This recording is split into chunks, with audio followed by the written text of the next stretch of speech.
Welcome back to the Herbalist Hour. Today, I'm really excited to have on Emily Han and Rosalee de la Forêt. Welcome to the show, you two.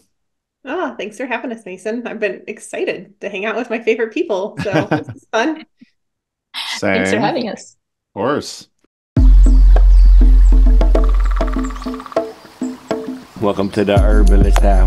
This is where community gather, merging the power of people and flowers, the sweet and the bitter to the salty, the sour. Umami, it's time for the Herbalist Hour. This is a story I've never heard before, so I'm very curious how you two met. Hmm. Well, I wish we had like the story of like we were in a garden and we just like looked at each other, like some kind of meet cute story or something. I don't know. Maybe we should invent that, Emily. Yeah. Um, Just we make up a story. yeah, we should because the story is we met on Facebook. Really? Okay. Yeah. I was working on a project. It was actually the Taste of Herbs flavor wheel. And I had like written it out by hand and I needed someone to like expertly like digitize it. And so I just put it out on Facebook, like, hey, can anybody help me with this kind of complex graphic artist kind of thing? And Emily reached out to me and she was like, hey, we have a mutual friend in common. Like I didn't know her before that. And she said, we have a mutual friend in common and I could help you with this. And she did. And it was awesome. And then she reached out again and was like, I don't know. She just reached out again, was like, I could help with other things, or I'm looking for this type of work or whatever. I don't quite remember it, but I remember like she reached out and I was like, oh, I could, like, she was asking of like, I knew of other people who needed this. And I was like, no, I could use that kind of work. And so we started working together. This was like 2013, and we have pretty much been working together ever since. Like, I don't think there's really been like an era within that we stopped working together. So yeah, it's been 11 years now or so. Time flies. And eventually, you all co-authored a book, Wild Remedies. What was that process like? Oh, it was so much fun writing the book together. I think we had already been working together, but the book was another level of project. And I think from the planning the book to writing the book, editing it, putting it out in the world, we were always so in sync with each other. I mean, it was kind of uncanny, we would be like finishing each other's sentences and, oh, I had this idea. Oh, of course I had that idea this morning too, and it was just incredible to be able to work together on that book. And then, that started further collaborations that just grown since then. After we put out our book, Wild Remedies, we created a survey for our readers, just to kind of see like what would people like next, and what could we offer after having done the book. And I think we were both really kind of surprised at what came out of that survey was that people really wanted medicine making skills. They wanted to learn making their own, more about learning to make their own herbal remedies. And that, I think that wasn't something that either of us had really anticipated. But that's what the people wanted. And, that's something, of course, that we had both been, working on and teaching too. And then it just kind of, grew into a larger, course offerings from there. And are you equally a Tori Amos fan as well, Emily? Well, I don't think anyone can equal Rosalee's level of Tori Amos fandom, but Fair. yes, I do enjoy Tori as well. She does like Tori, which is, I think, part of why we get along. But what's interesting Yes. about Emily is she's a huge BTS fan. So it's like we both have obsessions that, Yeah, like, when they were both on tour last year, I was like, or, whoever was touring last year. But anyway, it was like we were both like going, like making these big moves to go see concerts and stuff. So it was fun. We both yeah, another understand thing that that we could too both from like relate. teaching. It's like, Mhm. oh, I have a Tori concert, and like she just knows, like, okay, I'm gonna handle that week, and she has BTS stuff going on, so I'm like, okay, I'm gonna handle that week. Like it's 100% understandable. We know the priorities. For a second, I Yes. thought you said Tori and BTS were touring together, but that Right. probably didn't happen. Oh, I think, yeah, that would be incredible. We've got to orchestrate that. So, what other projects are y'all working on these days together?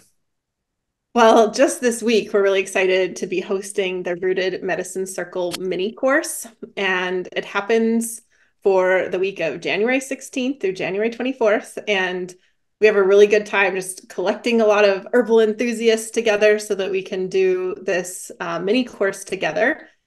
And it's nuanced. The first thing people get access to is a video with Emily and I on the 7 common herbal pitfalls and how you can avoid them so you can make really powerful remedies. And we had a really good time putting that together because we really thought in our 20 years of experience, like where did we get stuck? Where do we see our students get stuck so that we can help people both be like, it's one thing to be kind of aware of it and then also how to move beyond it. So we have that video. And then, which is really fun, we have a live medicine making class on teas. And I think teas, like in some ways, they're not underrated in that like they're the most common beverage in the entire world. But like even though they seemingly are super simple, like herbs, water, drink, there's so much nuance to teas. Like, are you making teas for enjoyment? Are you making medicinal teas? Are you making medicinal teas that you actually want someone to drink and not to like choke on and sputter out because it tastes so bad? There's all these different nuances to how you can get a really great cup of tea. And of course, not all herbs are the same. There's so many different techniques depending on what herb you're using. So we deep dive into that as well. So a live tea class, and it's fun. Everyone gets to, make the tea with us so we can all do it together. And then we answer lots of questions, which is something we like to do. And then also within the mini course, we have a community so people can get together, inspire each other, ask questions. And this all leads up into a sneak peek of our 9-month Rooted Medicine Circle course. Awesome. Well, why don't you tell us more about Rooted Medicine Circle then? Absolutely. So as Emily mentioned, we did the survey and we got this, feedback that people wanted to make medicine and wanted more skills in making medicine. And we really thought about that for a long time because like Emily said, we were kind of surprised, like we weren't necessarily already working in that direction. And so we thought about it for a long time and we thought about like, what would make this like something that's uniquely ours, something that we're super passionate about and something that we want to put out into the world. And so we came up with this concept of herbal medicine making that's also bridging the gap towards strengthening your own connection to nature so that it's not just about being in your kitchen and making herbal remedies, which is awesome, but it's also about how do we form those connections to the plants, whether we are buying those plants from like say an apothecary or whether we're harvesting those plants from our garden or maybe foraging for those plants out in the world. So how do we form that connection? And then how do we form that connection with the world around us? And we think that is a huge part of the medicine. So it's not just about like how many elderberries do you put in your syrup, but also about your connection to the elder tree as well.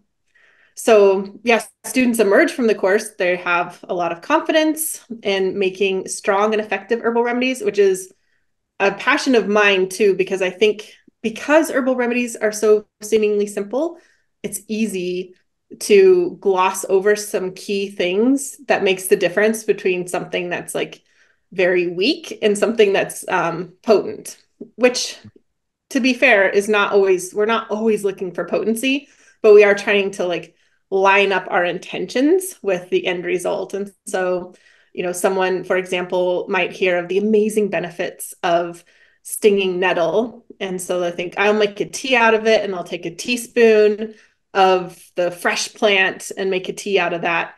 And I'm not saying that that's wrong. We're big into like, there's no wrong way to do things. But if that is the only method you have for making a nettle tea, you're going to miss out on a lot of key benefits.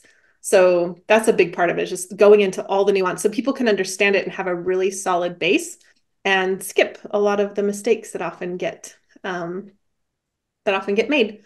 And we do this, we are very thorough in our teaching. We have clear written instructions. We have video calls. As I mentioned, we love to answer questions. So we make sure everybody's question is answered. And people always comment on that. They're like, wow, you answered an hour of questions. It's like, yeah, we stay on until the questions are answered. 100%. We have everything that's recorded. We have a community support person that answers emails. So we really like to just provide a lot of support for folks because, yeah, we don't want them to do it alone, right? We want them to have all that they need to be successful. Just a quick break from the show to thank our presenting sponsor, Oshala Farm. Oshala Farm is a beautiful and vibrant certified organic herb farm based in Southern Oregon, where they grow and sell over 80 different plant species. The founders, Elise and Jeff Higley, have been longtime friends, so I highly trust their growing methods and ethics. You'll love the potency and vibrancy of all the herbs they have to offer. To learn more and purchase their herbs and other organic goods, head to oshalafarm.com. So thanks once again to Oshala Farm for sponsoring the Herbalist Hour. Now back to the show. Enjoy. Is there any overlap between the book Wild Remedies and the course Rooted Medicine Circle? There is in some sense, like their Wild Remedies, the book is very focused on the nature connection and forming that relationship with the world around you. So the course expands on that and helps people really bring that home. In terms of the medicine making, the detailed descriptions that we give are not in the book. Maybe Emily, you could describe some of the remedies we make and how we do it. Yeah, it's funny, in creating the course, it's like we essentially wrote another book. The notebook for the course is a whole other like 300-page book. But through the written instructions as well as our live video classes, we make over 20 remedies together. So it's everything from like teas, like Rosalee mentioned, to tinctures, hydrosols, oils, salves, creams, baths, it's like so many different things. And it's wonderful because we have students who are absolute beginners and have never made any of these remedies before. And so they're learning it all from scratch.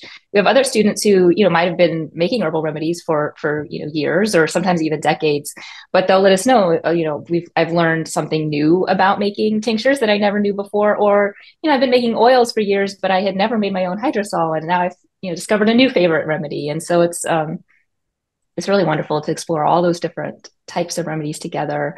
And then at the same time that we're making the medicines, we're also building those naturalist skills. So people are being able to really develop those relationships wherever they live. We have students who are all over the world. And so they can start to learn to recognize, their own plants, locally to their area, and really forming those reciprocal relationships, in the world around them. It's so neat. We often have students, at the end of the year, they'll say like, I was really interested in herbal medicine and maybe that's why I signed up. I wanted to make my own medicines, but now having taken Rooted Medicine Circle, my relationship to the plants themselves has really been transformed. That I have this deeper relationship with the plants, with the earth. So that is really just a really wonderful transformation to see. Absolutely. That's kind of why we're in it. We love that. Yeah. Totally. Well, I presume that there's like overlap between your skill set, but I'm also presuming there's like specialties between each of you. So I'm just kind of curious how you both navigate co-teaching with each other.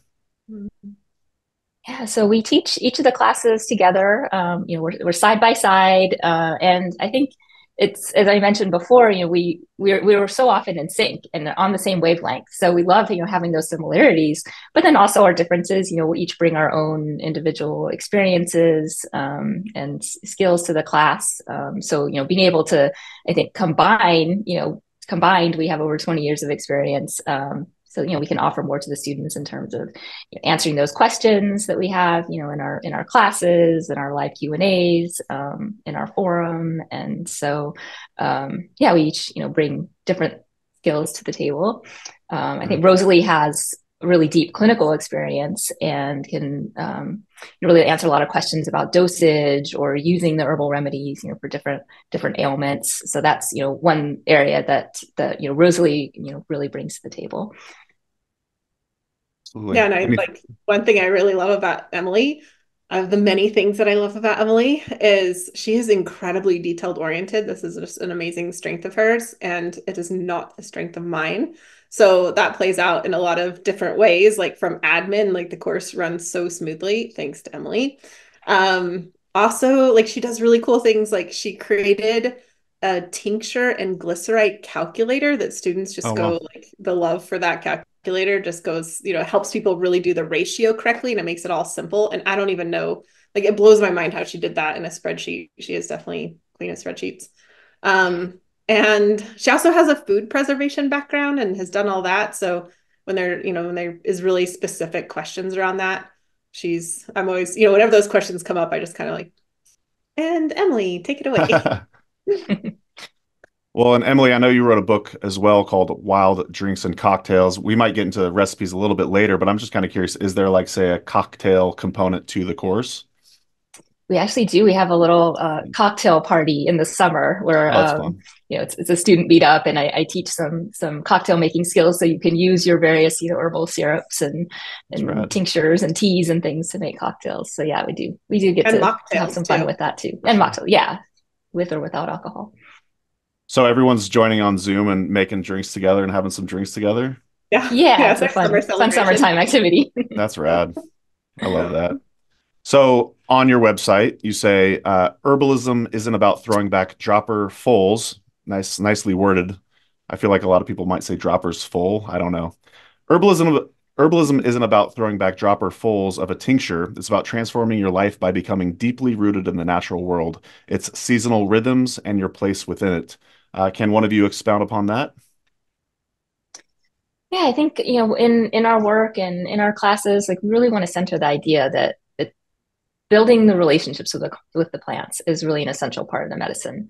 So, it's a totally different vibe from, walking into like a fluorescent, lit drugstore and you're buying some artificial red syrup, for your cough, that versus really developing those relationships with the plants and, making your medicine that's rooted in your sense of place, in, your relationships with the plants. And, that ultimately is going to be more healing for yourself, for the community around you, even for our planet. Absolutely. Did you have Yeah, I anything to have a add to couple that? of thoughts. Yeah. Sorry. No, go for it. I had a couple of thoughts on that too. And just kind of the ways that herbalism is different from perhaps other modalities, and that we do have this opportunity to have that connection with the world around us, and also to recognize that the health of the planet and our communities is, incredibly tied into our own personal health. And I was actually recently reading a book on longevity, and it had great information in the book about, these big things, like exercise and mental health and, these kind of big things. And not once did the book talk about planetary health, didn't talk about community health. And it would just seem like such a huge, blind spot to me. How can we talk about our personal health without talking about these things, from really practical sense of things, of like consequences? Like if we live in a polluted area, that's going to affect our personal health. But even like, not even from like a fear-based thing, but also from just a joyful thing. Like so much joy comes out of that connection to our community, to the support from our community. And when I think of community, I think of my neighbors, I think of the people in the greater community, but I also think about the kingfisher that I listen to every morning, and how much joy the kingfisher brings me, and how empowering it is to walk by an elderberry shrub and know that I depend on this particular shrub for so much important medicine. And how that strengthens my voice when it comes to, thinking about the planet, our communities, and personal health, and how we can all play a role in making those as strong as they can be. Any chance you two might write that book yourself? I would not rule that out. I love it. Can you explain the benefit of making your own herbal medicines versus buying them at the store? So often, when we making your own medicine is like that process becomes part of the medicine. I think it's so empowering to be able to create the remedies yourself, not just buying them at the store. And it's, everything from sourcing the herbs, whether you have grown them yourself or gathered them yourself, or, thoughtfully purchase them, from someone who has grown them in a regenerative way, to actually being in your kitchen, creating the remedy and then actually taking the remedy. That process is just, it's so empowering. It reconnects you, to your own ability to create, as well as, the knowledge that all of our ancestors, have. And so you're really you're deepening that relationship, with the plants and the earth around you, as well as, your own abilities, your own lineage, the community around you. Absolutely. I love that, Emily. And actually, this morning I had acorn pancakes, and was that Xavier's creation? We got a recipe online, but yeah, he did tweak it pretty good. He's really good at that. Yeah, so we're having these acorn pancakes, which are fun and delicious. But as I was eating them, like I felt like this joy that just felt like something more than the food itself. And it made me start to think of like how many of my ancestors ate acorns, and like how like it felt like a DNA kind of joy of, like this, like my body was just like really recognizing this like kind of older, nourishing food. And I think that, so I was thinking a lot about that as I was enjoying my pancakes this morning, and then thinking about how that is all of our birthrights, in that there is a wide array of medicines and food as medicines, things that come directly from the earth that our ancestors relied on. And when we start to make those things and have them in our lives, I feel like there is this very deep recognition that just brings incredible amount of joy and this incredible amount of connection. And it just feels good on so many different levels, really. Then there's other reasons, like you can, like in terms of why make your own instead of buy yours. And just to be like, I know Emily and I both buy some remedies, so it's not like we're like never buy remedies ever. There's amazing herbalists out there making incredible products, and that, there's a joy in experiencing other people's as well. But when we talk about like mass produced, like large herbal companies or whatever, there's a lot of problems in that arena of quality. Lots of adulteration, lots of just poor quality of things that have been shipped, all over the world a couple times over. And then cost is also a huge one. Like tinctures, which are very popular forms of herbal medicine, are incredibly expensive if you buy them. Like 1 ounce of tincture, more or less is going to cost you $10, sometimes $15 these days. And if you're depending on the herb, because we have low dosage herbs and high dosage herbs, but I would say on average, an ounce of tincture could be a 3-day supply. And so if you need that, for several days, you're thinking like that could be $45 a week in a tincture. So I'm just making averages here. Or you could make your own for like a minuscule amount of that price, and you have a much better idea of the quality. You have the connection to the plants. You have the medicine of actually making it yourself and what that process is like Emily was saying. So yeah, making your own is where it's at. Yeah, it's cheaper than you could share the abundance with your friends and family. Mm-hmm. I almost bought a tincture the other day at the store, and I was like, no, I'm just going to make it myself because it was so cost prohibitive. So yeah, that's a great point. And it's great to support your local herbalist if you do want to, like, say buy a herbal product or whatnot. Wasn't there a thing back in the old herbal blogging days where people would do like tincture exchanges or like herbal product exchanges? Everyone would just mail each other like a gift bag. Do you remember that, Rosalee? Yeah, it was often like around the holidays. There was that kind of thing. I remember being in a couple of those circles. Yeah. Good times. Well, let's talk about some of the recipes you'll be making. You have all sorts of categories, so I selected a couple, and maybe you can tell us a little bit more. Can you give us an overview of what an oxymel is, and perhaps share one of the recipes in the Rooted Medicine Circle? Oh, yes, oxymel is a really fun one. Oxymel is basically, it's like a syrup that's made from vinegar and honey.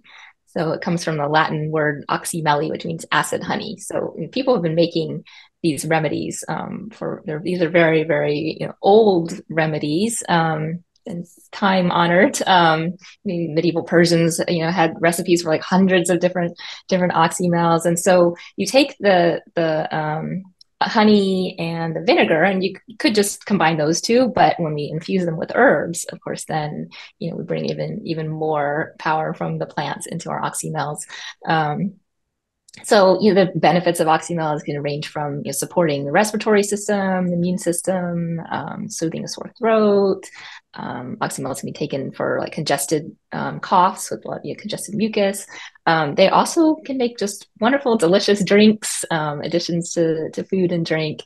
So yeah, that's a fun thing about the courses we teach too, is that a lot of these remedies can kind of do double duty. So we could use them, for particular ailments, but we can also just incorporate them into our everyday life. It's something that is, we can enjoy, share with our loved ones.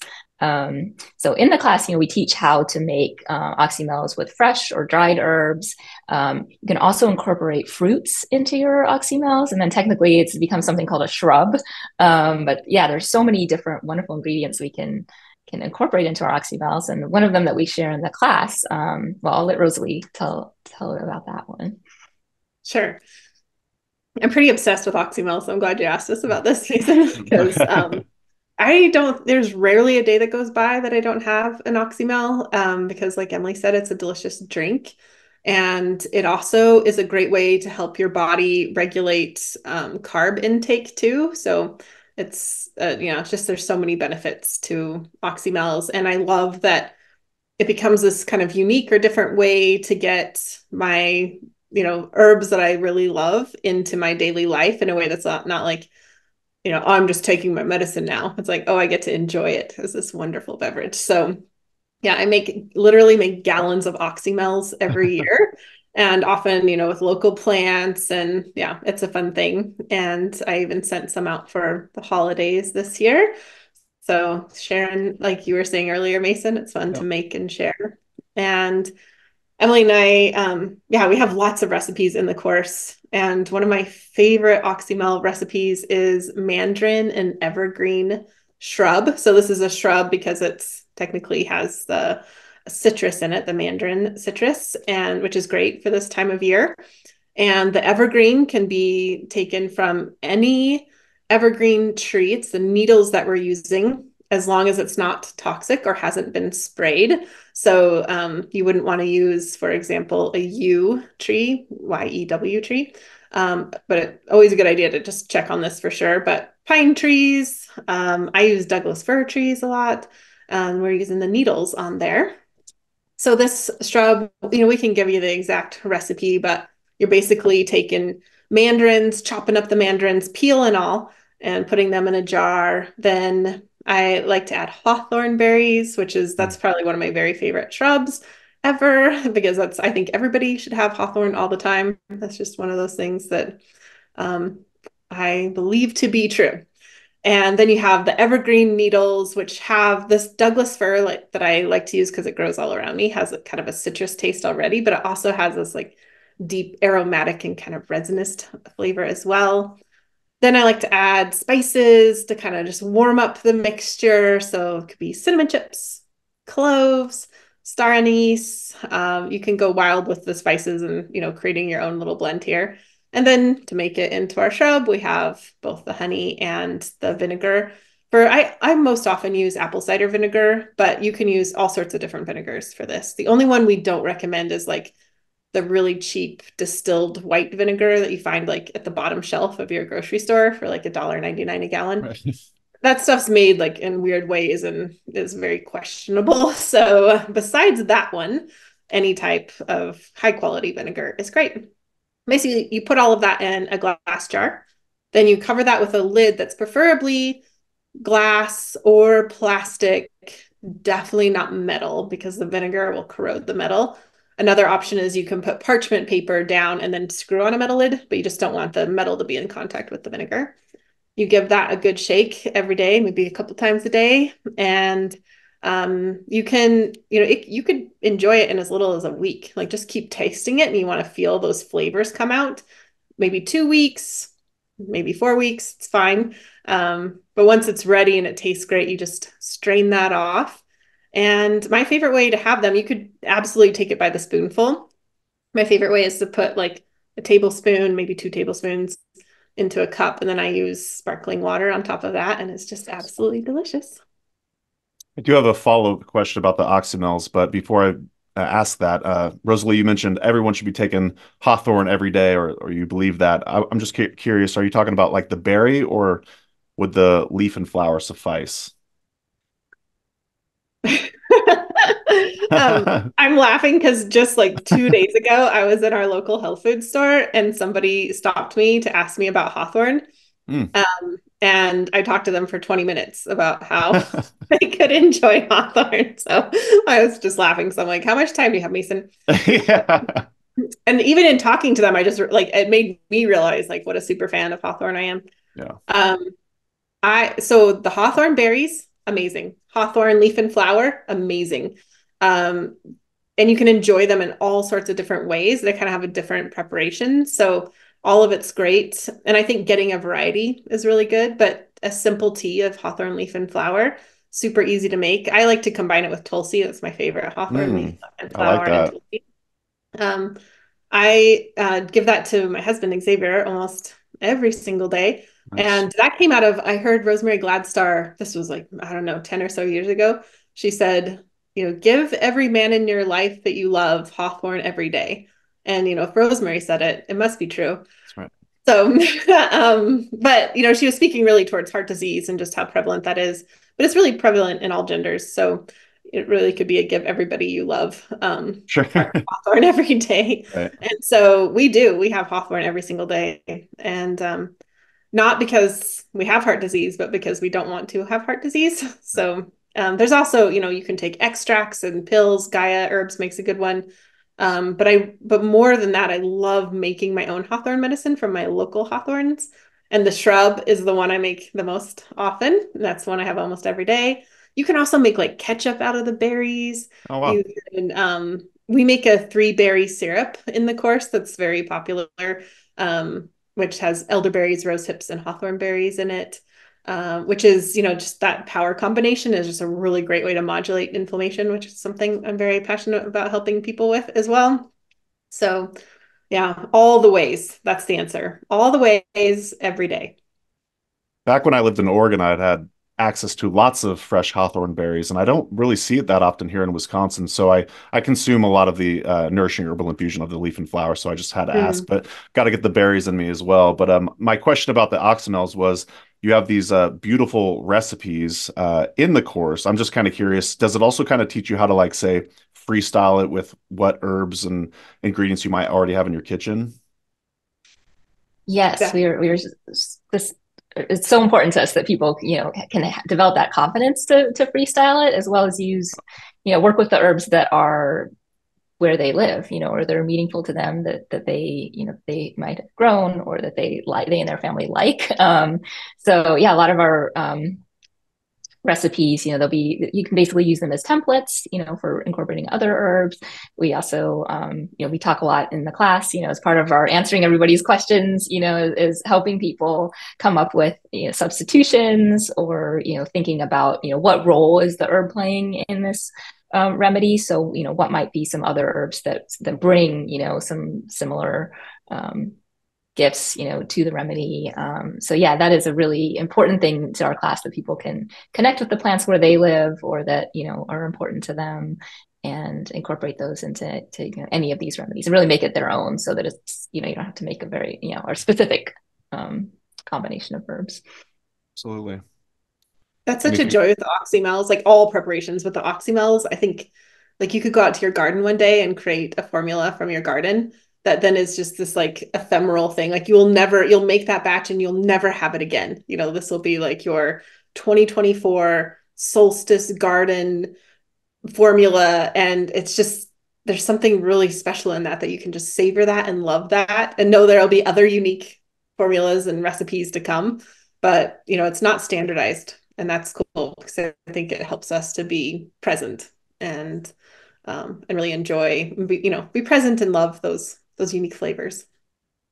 I've been obsessed with Teragon recently. I'm not really sure why, but my body really seems to love it. I've been cooking with it a lot lately, and yeah, I just threw some in apple cider vinegar the other day, and I've just been taking little swigs of that, diluted in water. But yeah, I've been really enjoying that. So I love that. Well, the Rooted Medicine Circle is a cohort-based course, and I want to say that seems like it might be all the rage these days, but it's also incredibly powerful, I want to say, because a lot of times folks sign up for courses of all sorts, and then I want to say, like, the completion rate is, I mean, I'm just pulling this out of nowhere, but maybe 10% of the people might complete it or something like that.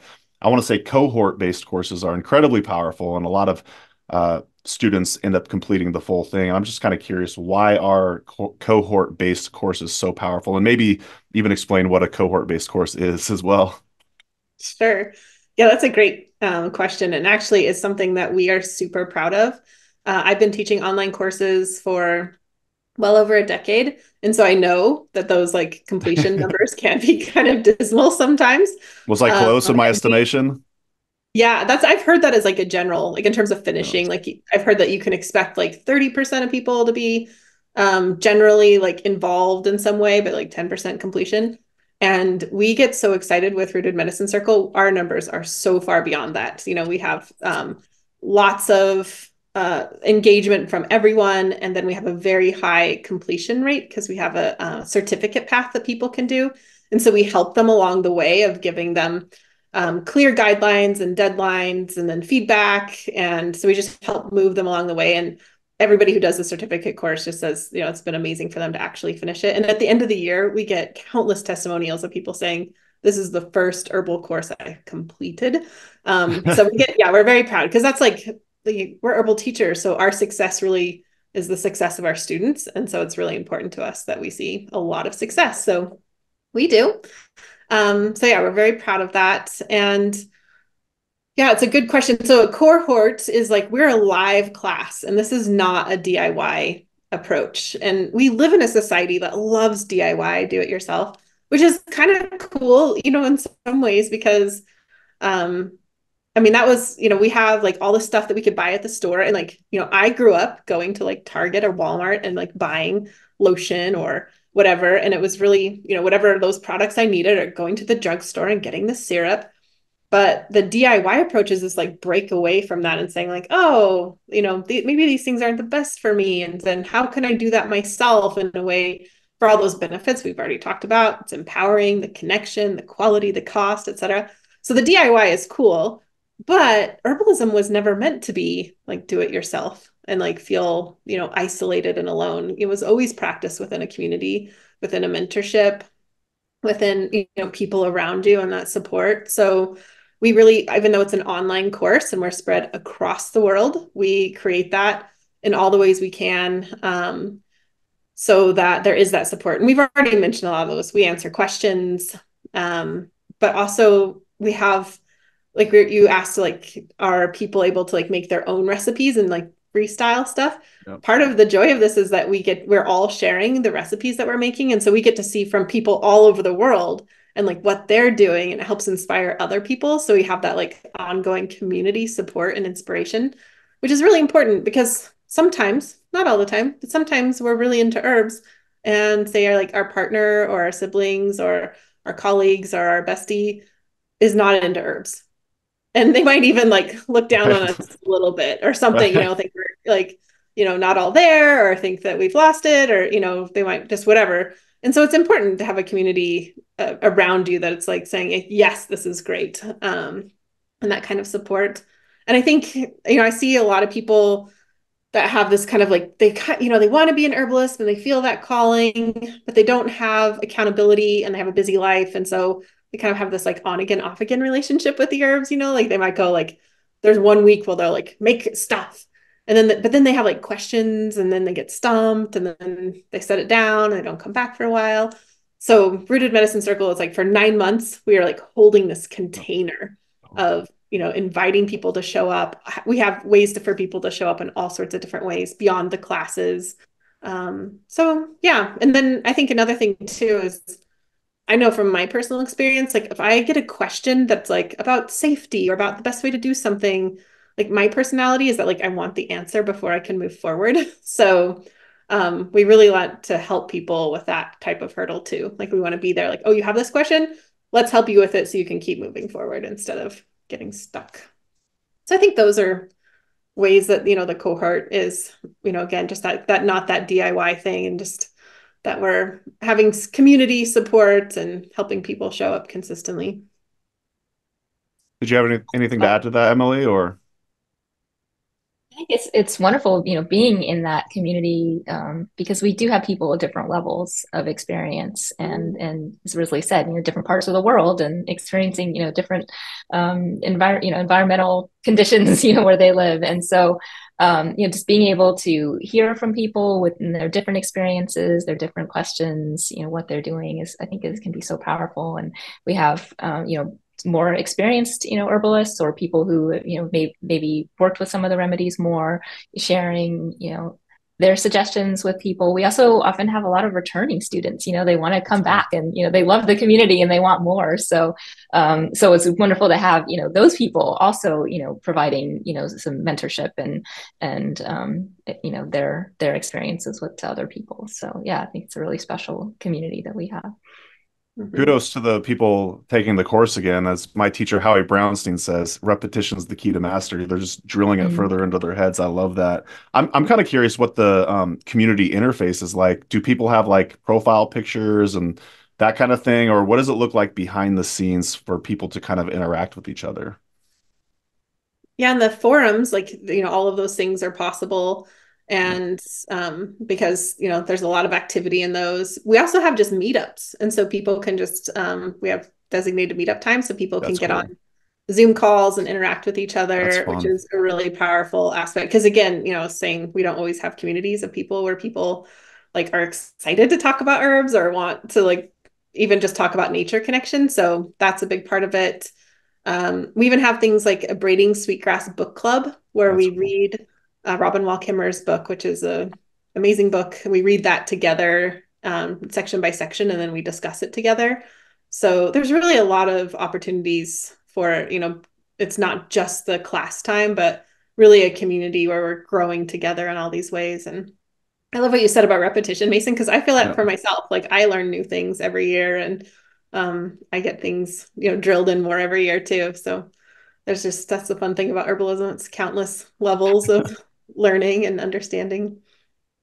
Yeah, the competition versus cooperation comes to mind listening to Rosemary Gladstar speak on that recently. And like, there's so many different herb schools, and it's like, well, I've already taken three now, so I need to it's time for me to take another one. You know what I mean? So there's always different things you could learn from all the different teachers in our wonderful community. So, awesome. Well, let's talk some bonuses. What are some bonuses in the Rooted Medicine Circle?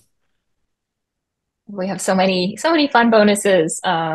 Well, Rosalie already mentioned, we have the community forum and the Braiding Sweetgrass book club. So those are both, really great ways to get to know people, within the community. We also have our notebook. It's like 300 pages of medicine making tutorials and recipes, also activities, exercises, journaling prompts, to help you with your medicine making as well as developing that connection to the living world around you. We have a I want to reference say that notebook library. is beautiful too. Sorry to interrupt, It but is, that's yes. Thank you for so mentioning beautiful. that. We worked with an illustrator, That's Ghana, cool. and she was the same illustrator for Wild Remedies, but we've continued to work with her over the years. And so it's all these like customized illustrations. So Emily, especially, she's the detail oriented. So she has put countless hours into this notebook and updates it every year to make it Oh, just absolutely perfect. So I'm really like, in some ways, I get like more excited about that notebook than anything else I've published. It's really incredible. God. Yeah, I think it's a gorgeous notebook. And also we've got like over 50 monographs and 65 recipes, and so many of those, also have those beautiful illustrations and photographs and things too. So those are all in addition to the regular medicine making lessons that we have. We have a new bonus this year. Rosalie and I are going to teach a gardening class. So many people, are interested in growing their own herbs, whether you have a windowsill or a balcony or a backyard or, maybe even larger space. So we're going to be teaching a class, helping people, learning like the number one thing you need to really focus on before you get started, how to select the herbs that will thrive in your local area. Also, how to harvest and store the herbs so that you can extend their shelf life. So we're really excited to be offering that as a bonus for the first time this year. We also have our Wildcrafters Toolkit, which is a 12-part video course. And that includes things like ethical wildcrafting skills, plant identification, guides on harvesting and processing. And that's really useful, whether you're foraging for wild plants, as well as even if you're just working with, garden plants too. It's a really helpful course. Let's see what else we have student discounts, for buying herbs and supplies. We have so many different bonuses that we offer. That's a good thing to mention, Emily, because one thing we strive to do is be really inclusive, and we do that by teaching through various learning styles. Like I mentioned, we have videos, we have written materials, etc. But we're also very inclusive in that, like some people, they don't want to garden and they don't want to forage. They really just want to buy the plants, which is totally fine. And so we give a lot of direction on how to do that in good ways for the health of the planet, also to have the most potent herbs.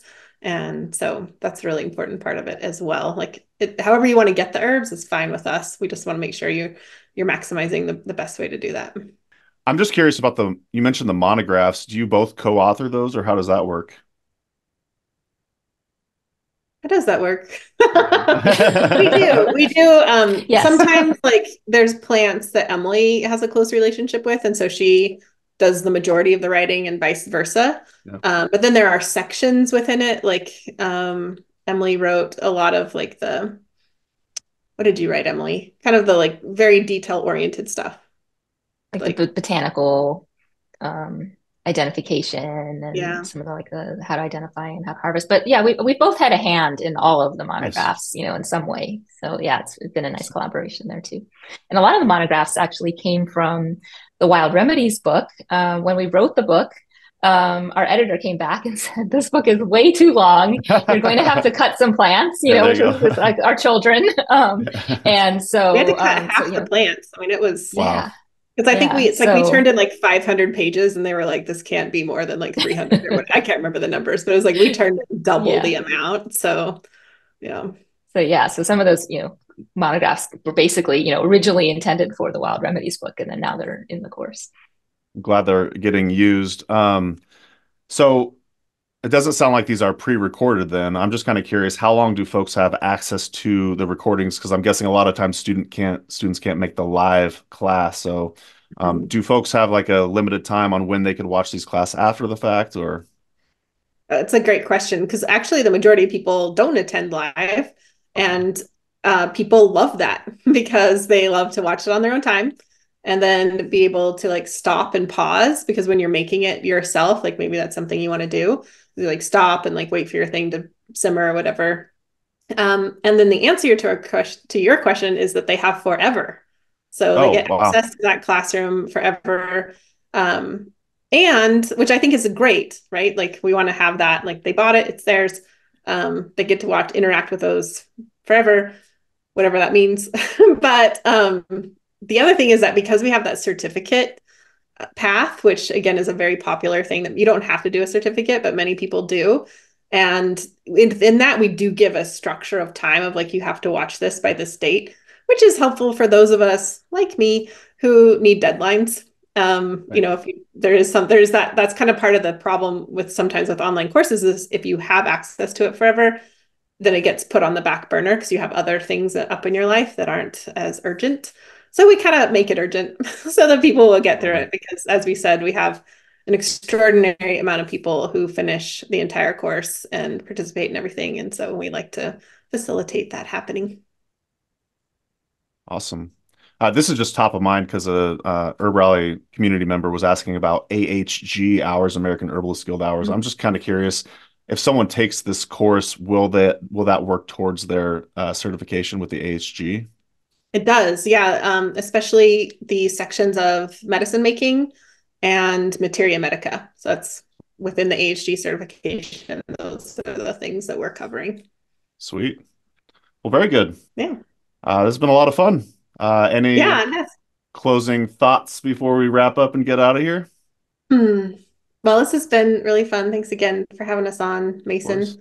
Well, like I think it's probably obvious now, like Emily and I are both really passionate about helping people make medicines with herbs that they are really connected to. So there's a strength in that medicine, not just in the constituents extracted, but also all of the magic that goes into that, the creation of it, the connection to it.